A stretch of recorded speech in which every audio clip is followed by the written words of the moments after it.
teman-teman media. Pada kali ini saya akan sampaikan update untuk kepatuhan pelaporan laporan harta kekayaan penyelenggara negara pada Kabinet Merah Putih. Jadi teman-teman, dari Kabinet Merah Putih ini ada 124 orang yang masuk golongan sebagai penyelenggara negara, jadi harus menyampaikan laporan hartanya. 124 itu terdiri dari 52 menteri atau kepala lembaga setingkat menteri. Jadi ada 52 dan ada 57 wakil menteri atau wakil kepala lembaga setingkat menteri. Dan ada 15 yang tergolong utusan khusus, penasehat khusus atau staf khusus. Nah, dari 124 ini, 123-nya udah dilantik 21 Oktober. Makanya jatuh temponya sekarang, karena 3 bulan ya. Nah, satu memang dilantiknya 6 Desember. Jadi yang satu baru jatuh tempo nanti, 6 Desember plus 3 bulan gitu ya. Jadi yang kita omongin sekarang 123 laporan harta. Nah, teman-teman media, yang dari 123 ini, kita kategorin 2. Kalau dia dulu menteri udah nyampain laporan harta, ya berarti dia masuk golongan reguler. Dia masuk lagi nanti kewajiban melaporkannya paling lambat 31 Maret tahun ini. Karena dia udah pernah dulu, ya, yang tahun lalu dia udah pernah. Jadi dia tinggal normal aja gitu. Mau dia diangkat lagi gitu normal. Nah, itu ada 65 orang. Jadi dari 123 orang yang harus menyampaikan, itu 65 orang itu sebenarnya masuk kategori reguler dan kita tunggu sampai 31 Maret. Yang 58 ini belum pernah menyampaikan sama sekali, 58 plus 1 sebenarnya. Yang 1 itu Tina Talisa ya, baru dilantik 6 Desember. Gitu. Jadi 58 plus 1 itulah yang 58 21 Januari. Dan sampai sekarang menurut data kita semua sudah menyampaikan. Seperti biasa prosedurnya sesudah disampaikan kita cek cepat namanya verifikasi. Jadi administratif aja. Berapa kelengkapan surat kuasanya udah ada belum, anak, istri, anak dalam tanggungan, istri yang bersangkutan gitu. Matematikanya, penjumlahannya, kira-kira ada yang salah apa enggak, kira-kira gitu. Nanti sesudah itu kita akan tayangkan. Sampai sekarang 14 dari yang 58 ini udah tayang di announcement. Jadi monggo dilihat gitu ya, tapi kita pastikan mungkin seminggu 2 minggu ini selesai semua dan akan tayang semua di announcement.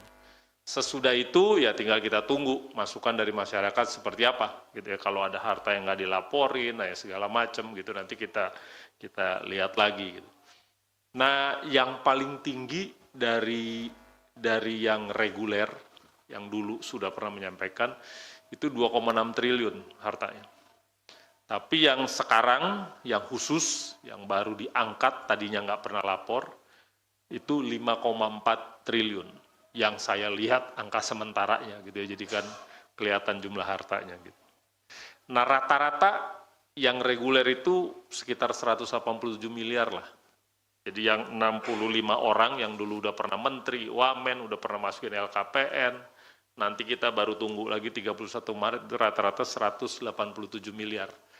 Nah, yang khusus relatif lebih tinggi karena rata-rata harta per orang dari yang LHKPN khusus ini sekitar 227 miliar. Itu yang kita dapat datanya sementara gitu ya, sekarang jadi semua masih proses verifikasi gitu ya. Dan yang reguler kita tunggu sampai 31 Maret gitu, sesudah diverifikasi nanti kalau ada keanehan atau apapun gitu, kita akan komunikasikan ke masyarakat. Kalau ditanya kenapa bisa secepat itu, karena sampai hari Jumat gitu masih 23 orang belum nyampein, Jumat kemarin. Padahal 1 November, jadi segera sesudah dilantik, Seknek udah ngeluarin surat edaran tuh, agar menyampaikan. Tapi Jumat juga dari Sekretariat Kabinet, Seskap ya, itu komunikasi dengan kita minta data, siapa yang belum. Itu kita sampaikan, dan seingat saya ada beberapa orang memang minta bantuan untuk pengisian gitu. Jadi kita pikir internal kabinet mungkin di-enforce untuk kepatuhan gitu ya, karena Jumat masih 23 tapi segera sesudah Seskap minta gitu, kita sampaikan datanya, ini yang masih belum gitu, mungkin Sabtu, Minggu diisi, Senin gitu, sehingga hari ini kita lihat kepatuhannya 100%. Itu yang bisa saya sampaikan untuk laporan harta dari Kabinet Merah Putih. Kalau monggo, Mas Budi. Terima kasih Pak Pala yang sudah menyampaikan secara detail update dari pelaporan LHKPN Kabinet Merah Putih, di mana dari 123 seluruhnya telah menyampaikan LHKPN-nya, artinya kepatuhannya sudah mencapai 100%. Di mana dari 123 tersebut 58 adalah wajib lapor baru plus 1 yang dilantik pada 6 Desember, sehingga batas akhir untuk pelaporan LHKPN-nya adalah 6 Maret 2025. Baik teman-teman, kami persilakan untuk sesi tanya jawab, tentu secara khusus terkait dengan isu pencegahan. Pada sesi pertama kami persilakan untuk isu terkait dengan LHKPN terlebih dahulu. Oke, 2, Mbak Sasha silakan. Ya, selamat sore Pak Pahala, Mas Budi. Izin mau bertanya, ini kan ada yang baru melapor, itu mereka rata-rata menginformasikan nggak sih kesulitannya apa ketika menyampaikan LHKPN ini? Karena kan ini barang baru buat mereka, terutama yang sebelumnya belum pernah jadi pejabat publik. Itu aja sih Pak, mau tahu itu aja. Dan ya sama satu lagi tadi yang 5,4 T yang tertinggi itu atas nama siapa ya Pak? Ya udah deh, nggak apa-apa. Makasih ya Pak. Oke. Ini ada, ini gue jawab aja dulu, Sama keburu ya. lupa dia. Jadi kesulitannya sih nggak ada secara yang substantif, nggak, karena kita ingat kita bantu beberapa orang mungkin nggak nyampe setengah jam tuh selesai tuh. Mungkin dia karena nggak pernah aja ya, karena kan harus minta username dulu, habis dikasih, lantas dia udah siapin data biasanya. Tinggal ngisi kolomnya, habis itu selesai, udah gitu surat kuasa. Kita bilang kita anjurkan yang meterai elektronik aja, jadi tanda tangan elektronik, meterai elektronik, jadi nggak perlu fisiknya, yang gitu-gitu aja.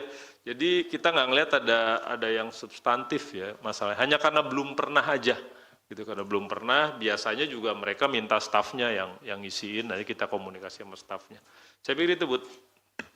Terima kasih. Selanjutnya Mas